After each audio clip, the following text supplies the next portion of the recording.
Let's talk about Bill C-8, which is working its way through Parliament right now. You might have heard some things online, but I will warn you, we only talk facts here. Now, this bill does give the government some pretty substantial powers, but for an everyday person, I would say that this is a boring bill. Unless you're trying to jeopardize the Canadian telecom system, this bill really won't apply to you, no matter what anybody tells you on the internet. This bill is called the Critical Cybersecurity Systems Protection Act.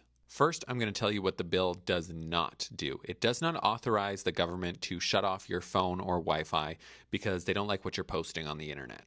If you're involved in a mass protest, it also does not give the government the ability to shut off your phone. It also does not give the government the ability to ban certain apps that they just don't like.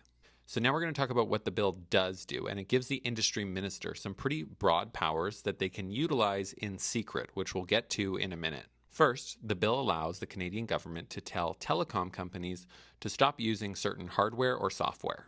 And those orders can be specific to an individual or entity, an entire company, or a country.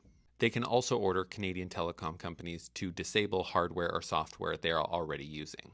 Canada has three primary telecom companies, which are Bell, Rogers, and TELUS, or the Big Three, they call them.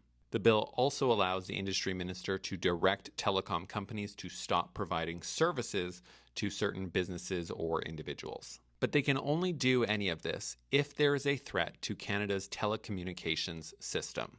As far as services that those three telecom companies provide, yes, they provide internet and phone service to millions of Canadians. But the bill targets larger companies and entities who are purchasing wholesale network transit, cloud or routing services, and international data sharing. So let's talk about what could be a threat to Canada's telecom system. It could be things like interference, jamming signals as an example.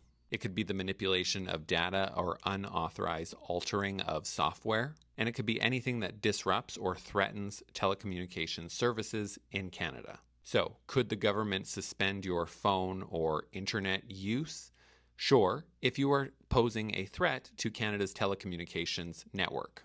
And again, a protest or dissent to the government online is not a threat to Canada's telecommunications network. An example of this would be when Canada banned China's Huawei phones. They believed at the time that they were a threat to Canada's national security and our telecommunications network.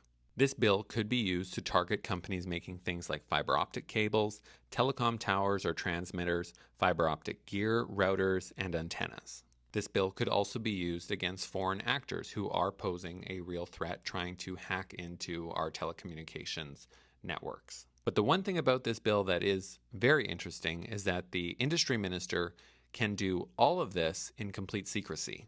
Companies will be legally required to comply with the government's orders, but also legally forbidden from telling anybody about the government's orders.